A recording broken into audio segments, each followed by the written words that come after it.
Welcome to episode 14 of Knits and Stuff. Today is Friday, August 8th. My name is Alicia, and I will be talking about events and alongs, finished objects, finished-ish objects, works in progress, pretty things, local delights, and wibbly wobbly timey-wimey. But first, welcome to those of you that are new, and for returning watchers, thanks for coming back. If you haven't already, there is a group on Ravelry you can join. It's called the Knits and Stuff Podcast, and I will put a link in the show notes, which can be found at knitsandstuff.wordpress.com. So let's get started. Events and alongs, there is nothing right now that I am currently participating in, but there are a couple of events that just ended, which I totally failed at. There was Tour de Fleece, and I think my very rough goal was to spin a fleece or part of a fleece that I bought from Monterey Wool Auction last year, and I only spun like half of the time during the tour, and then I didn't even count my yardage, but I only was able to ply one set. So I had 3 2-ounce ply singles, and then so I was only able to make 6 ounces, and then I finished another set of maybe about 5 ounces, 4.5 after the tour. But the tour Comic-Con was right in the middle of the tour, and I spent a lot of time the week before Comic-Con prepping for it, doing some last minute sewing.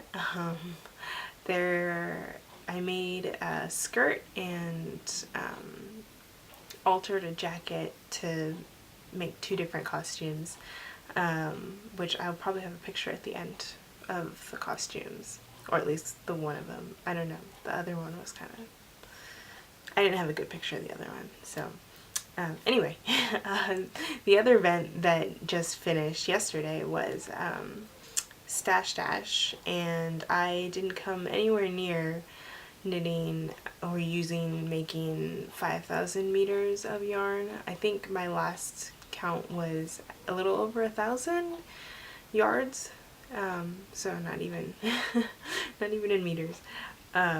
But yeah, so I failed at those, and I blame Comic-Con. I spent too much time sewing after work, and it's all Comic-Con's fault. But it was worth it. So those are events right now. And I guess upcoming, I may be going to the Monterey Wool Auction in September on Labor Day, but I haven't decided yet. We might also be camping that weekend, so not sure. And I don't think there's any other knit-alongs that I'm doing right now, but I need to look for some, because I think there were a couple that other podcasters might have mentioned that I need to look into. But that's events and alongs. So finished-ish objects. I finished a skein of the Cordell fleece that I bought, that I just mentioned, and I haven't counted the yardage yet, and I haven't washed it yet, and it's solid black, so it's really hard to see, but I guess the light is okay in here where you can kind of see. Yeah, so this, I think it's probably a worsted weight yarn, so hopefully I'll be able to make a nice warm sweater out of it. I haven't knit with it yet, or haven't tried it out to see what it knits up like, but yeah, this is just right after applying. And I have another skein that I just that I just plied. Oh, this is a 3-ply also. And there's another 3-ply sitting on the wheel that I just finished plying today, so I think I'll let that rest and then wind it up into a skein, and then I can, or into a hank, and then I can wash both of them together, and yeah, and then see what it knits up like. so that's a finished-ish object. And then I also have those Kaleidoscope microbats that I was working on my drop spindle. They're from the Unwind Yarn Company. This was one finished one, and then I just finished the other color that that set came with.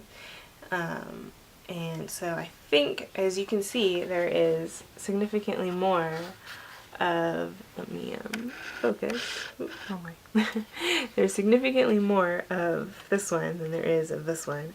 So I don't know, I was gonna apply them together, and I think I might just see what they look like applied together, or start applying them together and see what they look like, and then if I don't like it, I'll stop. And if I do, then I don't know, but I might apply it with something else, like some contrasting color, if it doesn't work out. But so that's finished-ish.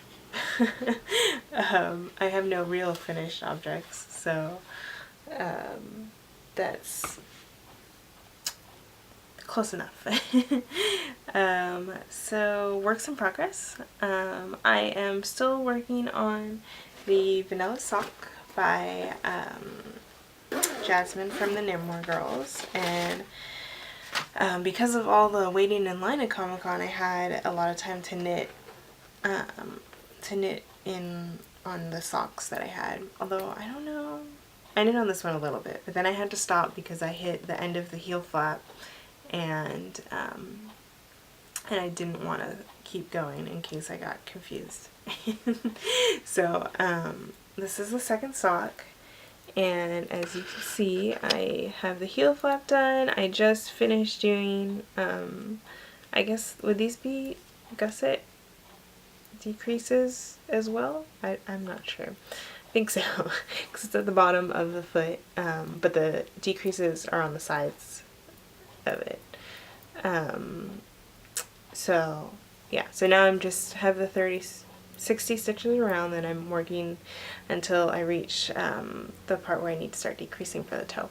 So, oh, and this is in Intrepid Otter stripes in the colorway Garden Walk, and yeah, so that's works in progress number 1. And then I have another sock that I'm working on that you guys have seen, and this is the Nice Ribbed Sock by Glennis C. If I can pull it out without dropping everything.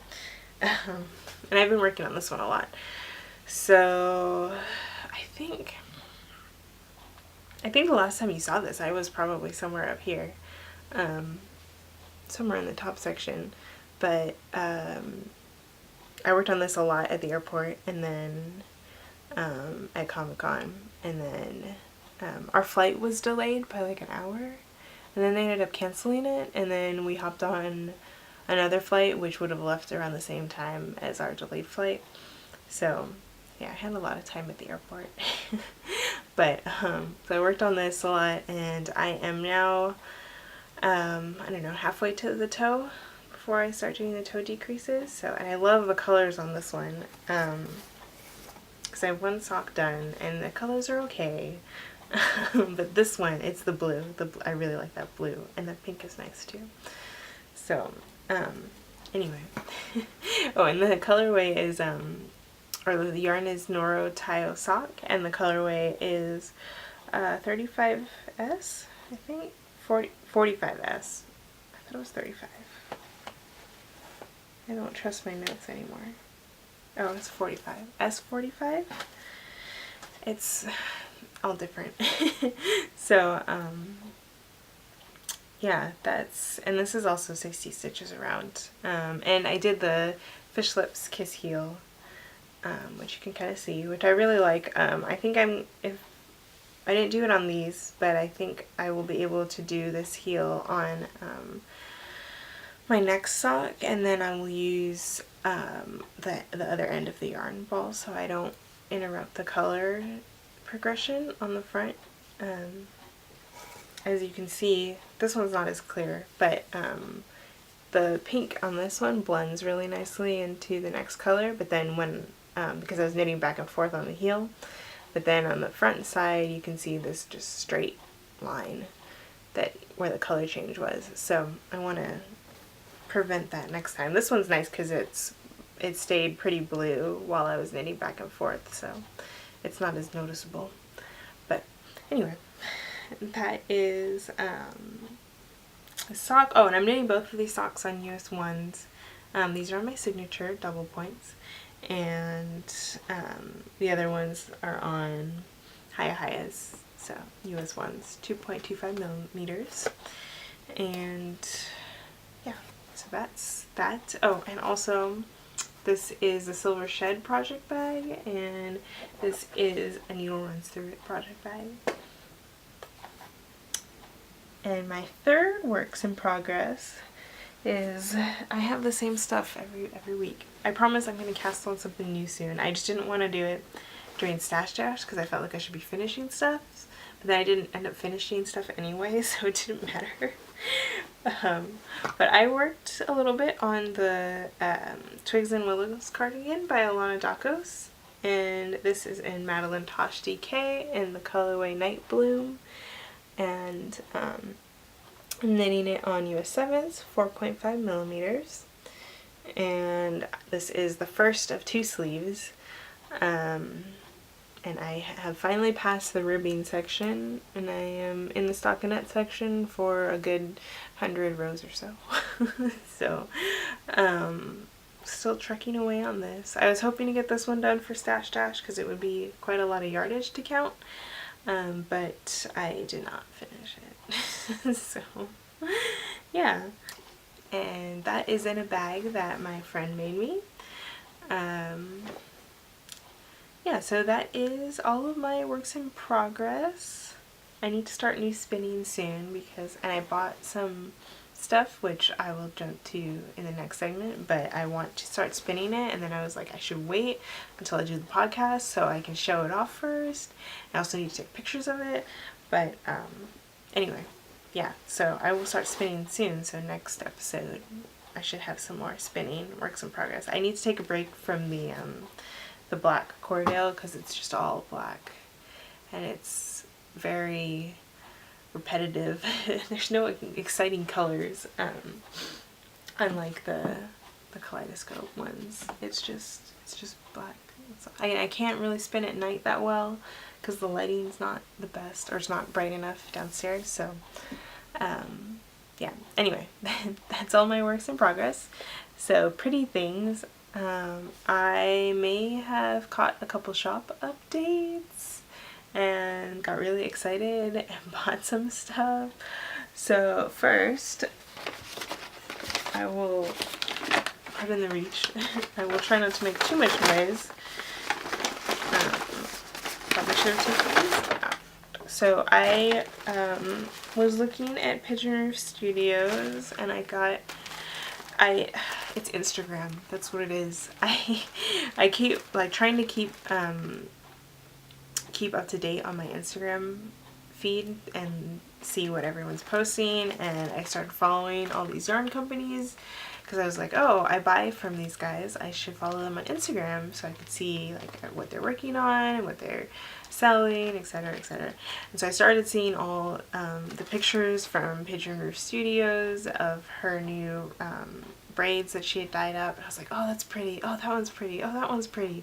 So and then I was like, I'm just gonna buy a bunch. So I got these from her Etsy because I discovered that she sells on her website and also on Etsy, so, and they're different colors, so be sure to check both if you're looking and you see something you like.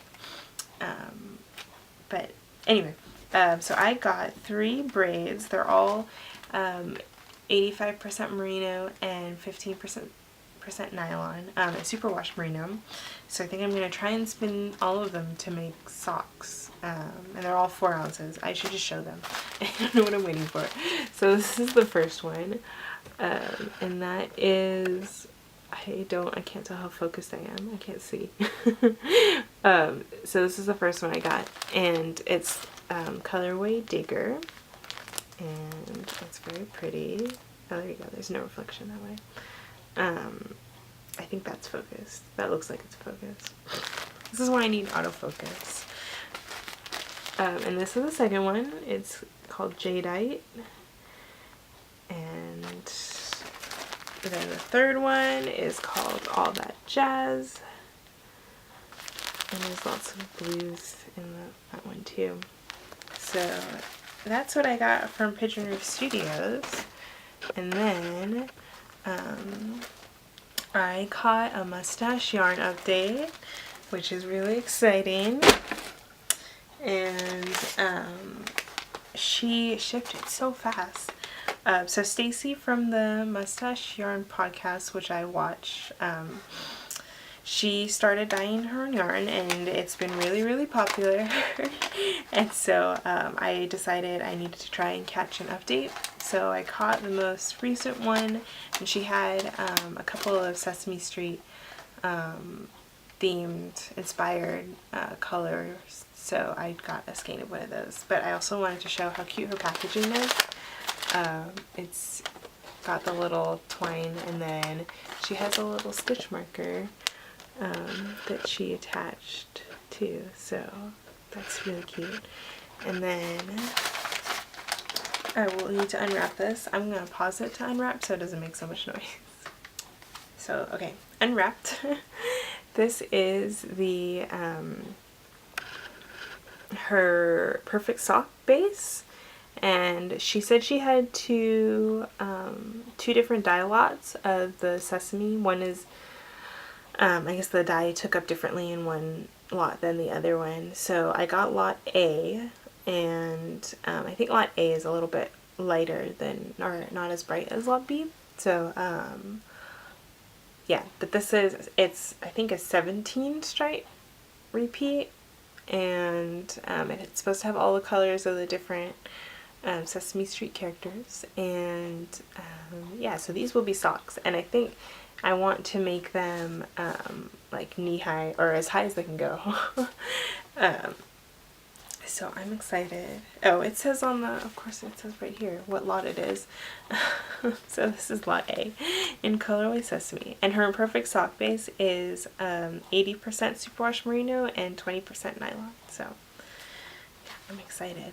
I wanted to start knitting these too, but then I was like, I should show these on the podcast first, because I also bought another pair of knitting needles in US ones, 2.25 millimeters, so I could cast on more socks at once. Because I noticed that I would like hit the heel in a sock, and then I would have to work on another one while I'm, like when I'm out for my purse knitting, because I wouldn't be able to concentrate on trying to do the math and everything for the heel. It's just not knitting around. It's not as easy.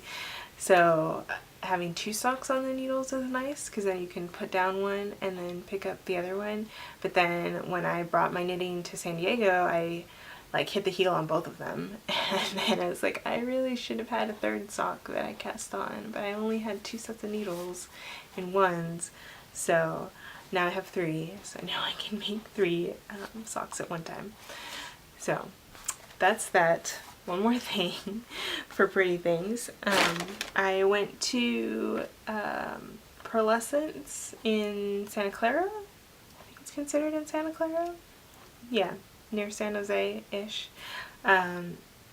And I wanted to stop by their yarn store because I'd never been, but I have been to their booth at Stitches West, but never to their actual store. So I went to the yarn store, and I was thinking I would probably get fiber and knitting needles, which I did. So they had I don't know how to pronounce this. I should have looked that up before I started. It's this. And it's 3 feet of sheep. Have I been out of focus this whole time when I'm sitting like this? Probably.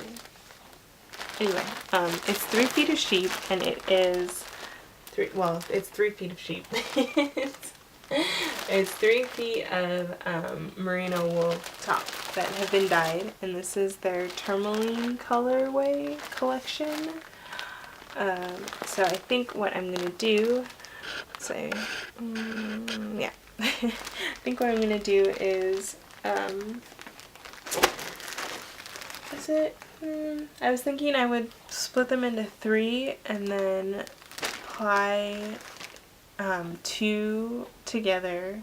Okay, split each color into 3 and then into 3 equal sections, and then spin it up so I end up getting 3 singles of one color, but then apply 2 of the singles together and then apply the 3rd single with the single from the next color, so I get a more gradual gradient.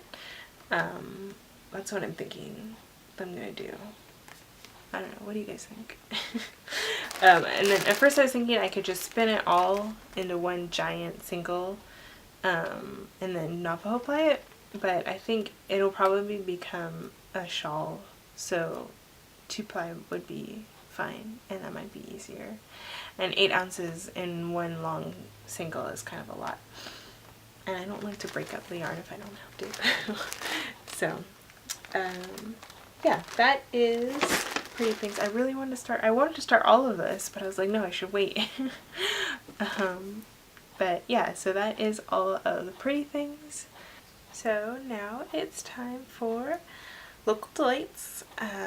I've already mentioned it a little bit, but Comic-Con is in San Diego. It is not extremely local, but it is in California, and it happens every year in July, and it is basically a culmination of every pop culture and nerdy and video gamey anything you could think of that fits into those different categories,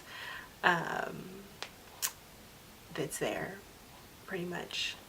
So Comic-Con was July 24th through the 27th, sounds right, which is why I didn't get any spinning done for Treasure Fleece and why I only got a little bit of knitting done for Stash Dash. But I went there for all 4 days with Will, and we dressed up for I dressed up 2 days and he dressed up 1 day. Tons of other people dressed up. I didn't actually take that many pictures though this time, mostly because I was in line a lot, and I didn't actually walk around the floor as much as I did last year. So they have an exhibit hall where there are a bunch of booths, and there are small shops that sell comics or toys that set up booths. There's Giant, Marvel, and DC, and Sideshow Collectibles, Hasbro. Those guys have huge booths where they have stuff for sale or just stuff on display. And then, there's something else I have to add to the Pretty Things, and I think it's over there. I will get it in a second. I'll talk about it in this section because it kind of fits in. So there's the exhibit hall where you basically buy stuff or get free stuff, and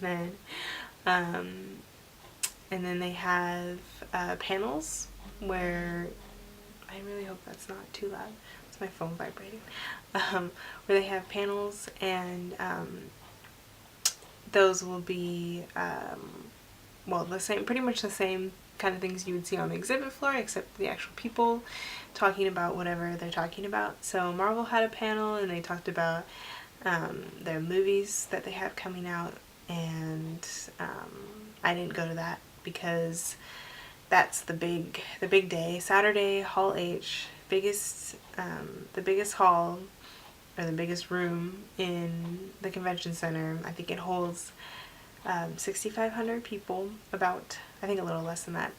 And then the Saturday is when they do all the big movie panels, like Marvel, I think Legendary, Fox, WB, I think they all had, or I guess Warner Brothers. I don't know if they go by WB when they talk about movies. Anyway, so they have their big panels on Saturday, and everyone lines up for that. starting like 3 p.m. the day before, and so I didn't want to have anything to do with that, so I didn't go to any of those panels, although it would have been fun to go to the Marvel panel. And I think it was Warner Brothers who had their panel in the morning on Saturday, and they talked about The Hobbit, and Stephen Colbert hosted that panel, and he was in costume because he was one of the Lake Town extra spies. I guess it's not an extra, he was one of the spies, so he was dressed up in costume, and he got to talk to the panel, and that was exciting. I would have liked to see that, but that's okay, I watched it online later. Anyway, so I went to the Game of Thrones panel the day before in Hall H, which I did camp out for, but I only had to get there at like 9:30 and not 3 p.m. So yeah, and then what other panels did I go to? I went to the Battlestar Galactica panel on Thursday, and they were talking about making a movie, but they didn't actually have anything ready yet. They were kind of asking what we thought we might like to see. So I was hoping there would be a little bit more on that, but I guess they just were talking about it but don't actually have anything in the works yet. So, and then they had the Halo panel for the live action series after the BSG one, so I stayed for that one, and that one was more interesting. They had a lot more, like they have already filmed it, so that one looks good. And then I watched, what else? John Barrowman had a panel on Friday, I think. And John Barrowman is an actor, and he's in Doctor Who, which is how I know him. He played Captain Jack, and he was also in the Captain Jack spin-off, Torchwood, and he is really fun to watch. I've been wanting to go to one of his panels because I've seen videos of him from panels before, and he's just really entertaining. So that was probably one of the better panels. Of course, the Game of Thrones one was good too. They had most of the actors, not most, they had a good number, like 10 or so actors, and of course George R.R. Martin was there. Yeah, so that's enough about panels. That's most of the ones I went to, I think. And then they have also stuff outside of the convention center. Normally the stuff outside is free, but Game of Thrones, I guess last year they had it open to the public, but this year they only had their outside Game of Thrones experience open to people who had badges, so waited in line for that forever. That opened at 11, we got there at 10:30, we didn't get in until like 3:30, and it closed at 4. But we also went on Sunday, which was like the last day, and they were giving away free t-shirts, so that's probably why everyone was there. And they had this the virtual reality classes, not classes, but like thing, the Oculus Rift stuff.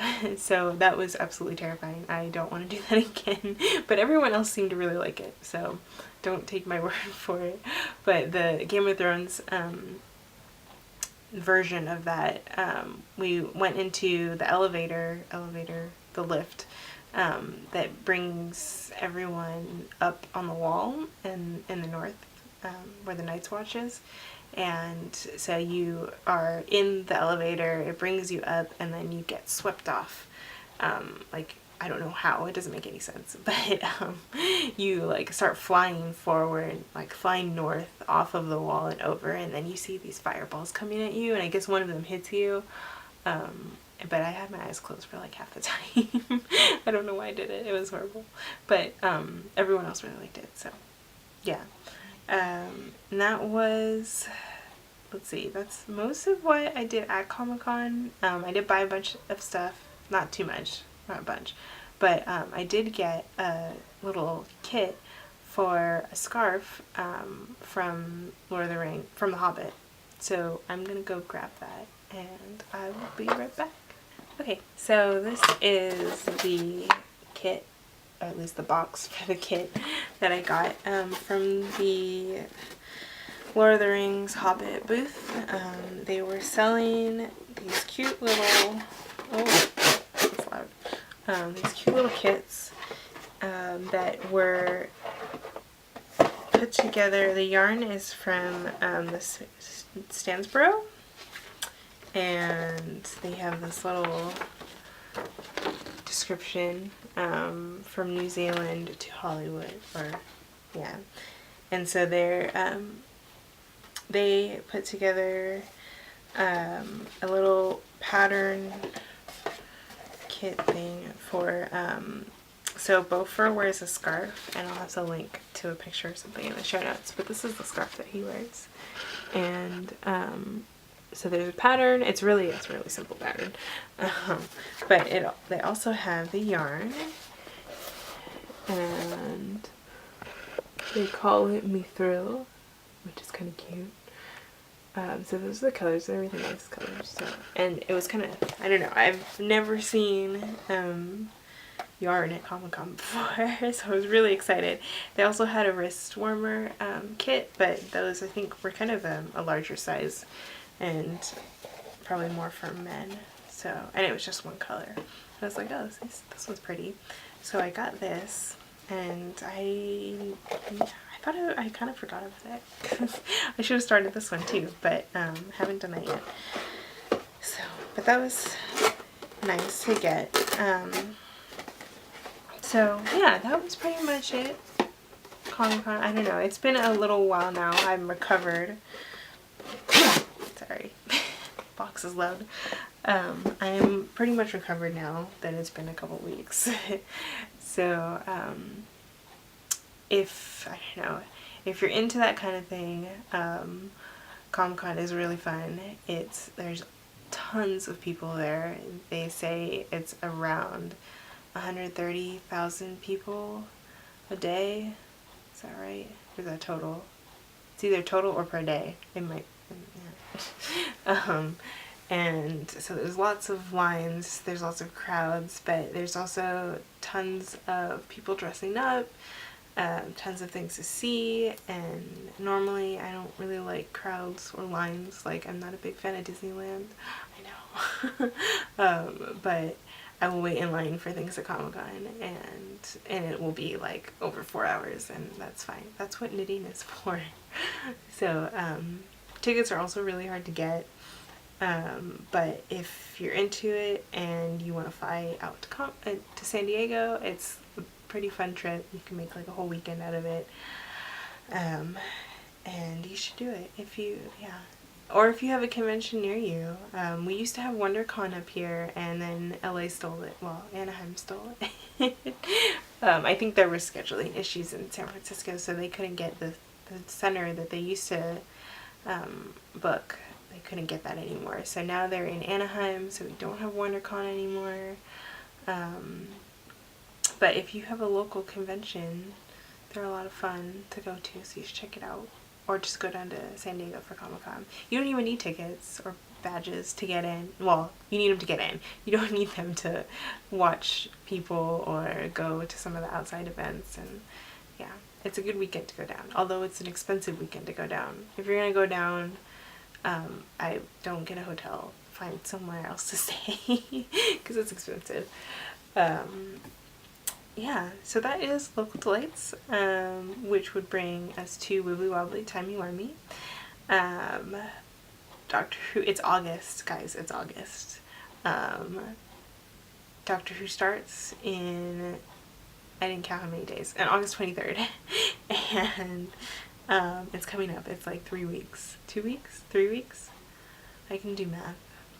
2 weeks. August 23rd, new season starts. So they're showing the premiere episode in theaters, but they're not doing it until Monday, and then they're doing some, so that's only like some theaters, and then they're doing an even smaller number of theaters as a midnight showing after the episode premieres. So that would be Saturday night. So I wanted to see it in the theaters, but then since it's not a simultaneous screening like it was for the 50th anniversary, don't think we're going to do that. I think we'll just watch it at home, and we'll have some people come over, have our own little Doctor Who party. So I'm excited. and I haven't been keeping up too much with the Doctor Who news, other than that it's going to be in theaters. And then there was also an interview with Peter Capaldi that I read, and he was saying how with this Doctor, he's not going to be all flirty with the companion, with Clara.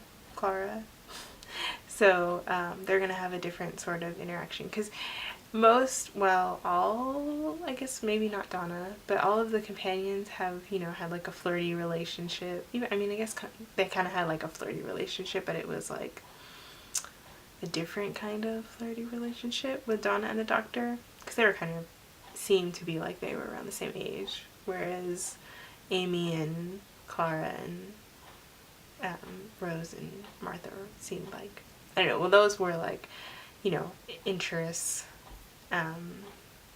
especially Rose, obviously. But so yeah, this time this Doctor's going to be a little bit different. He's older, and it'll be interesting to see what their relationship's going to be like in the new season. I'm excited. Yeah, did you guys watch the trailer? I need to watch it again, because why not? Because I have, a long time to wait for the new season to start. So yeah, that's exciting.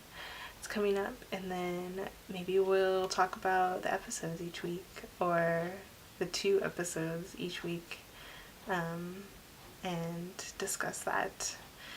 So yeah, I think that's it. I think this one's a little bit longer, huh? Because I spent too much time talking about Comic-Con and how excited I was about stuff that I bought. So that's it for today. Let's see.